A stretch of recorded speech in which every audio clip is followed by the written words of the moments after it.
Hello and welcome to episode 41 of Talking Shirts. I'm Mike from Hull KR Shirts and today I'm going to take a look at the 2011 away shirt again.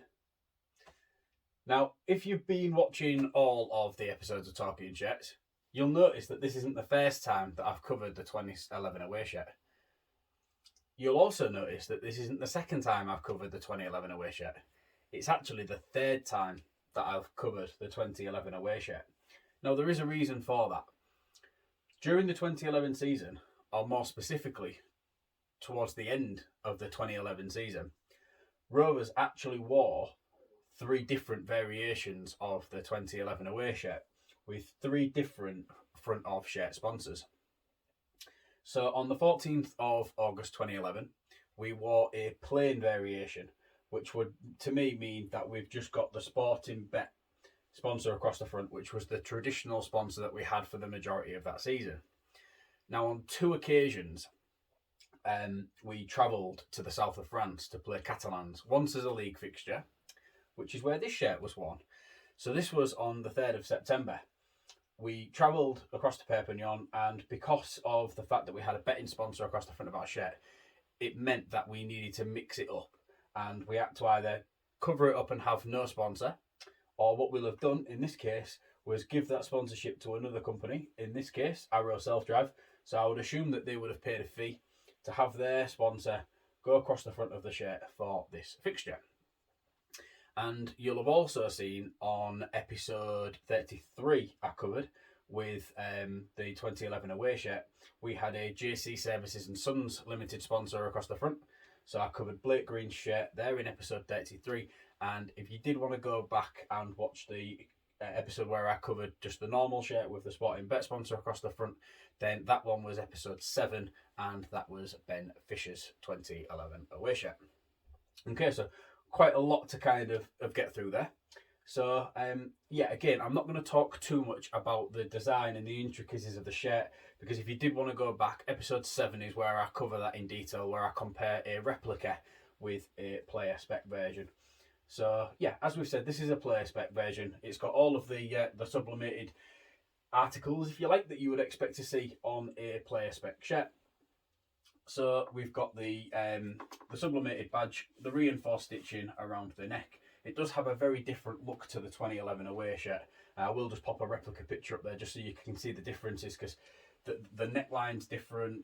There's a placket on the replica, and like a grandad style collar as well. So very, very different to what we expect to see from a replica and a player spec. But if I was talking about that, I'd be here until I am blue in the face. So we'll swing this round to the back, and we'll have a little discussion about the player who wore this shirt. So this was worn, or I believe this was worn, because I've not been able to photo match it, but I do believe that this was worn by Shaun Briscoe in the south of France in that game on the 3rd of September. Now, Shaun Briscoe made over 100 appearances for Rovers. Well, I say over 100, he made exactly 100, I believe. And in that time, he scored 30 tries. But I feel like Briscoe was probably more well known for the tries that he stopped, more so than the tries that he scored.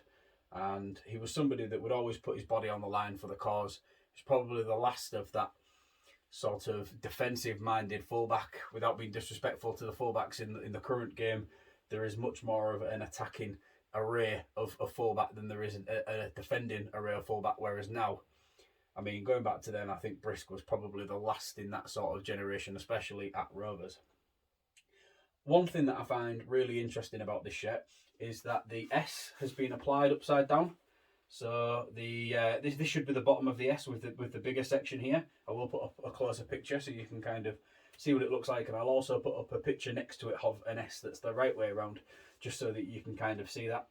So the smaller bit should be at the top, and that bit should be the other way around. So if I can ever come across a picture of the back of Shaun's shirt from that game at Catalan, I'm pretty certain that would identify to me straight away whether this shirt is that shirt. There is a lot of bobbling going on the front and the back of this shirt. Now, what I believe is that this will have been worn throughout 2011 on the road, and then when we've come up to that game at Catalan, they'll have just applied that sponsor over the shirt that he'd been using for the best part of the season, opposed to printing up a new shirt.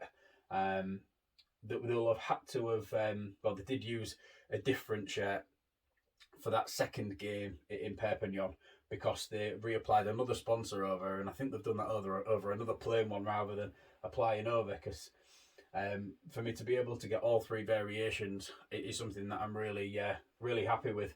It's difficult to get a shirt that was worn in a one-off game, and this was one that when I came across it, I was quite surprised that it was actually available.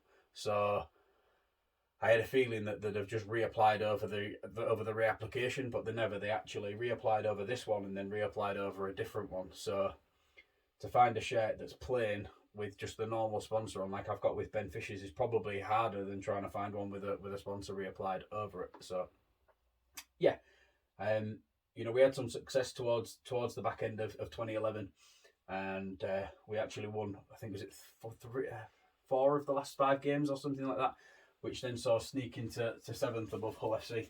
But that then did mean that we had to travel to Perpignan in the playoffs, and that would be Justin Morgan's last game at the club, and unfortunately didn't end how we would have liked it to. Okay, so that's all for episode 41 of Talking Shirts. Hope you've enjoyed watching this episode once more. Please subscribe to my YouTube channel. You'll get a notification whenever I upload a new episode of Talking Shirts. And also, if you would like to check out my social media platforms and the website over at hullkrshirts.co.uk for more shirt-related content. Thank you very much. I'll be back in 2 weeks' time with episode 42. Bye for now.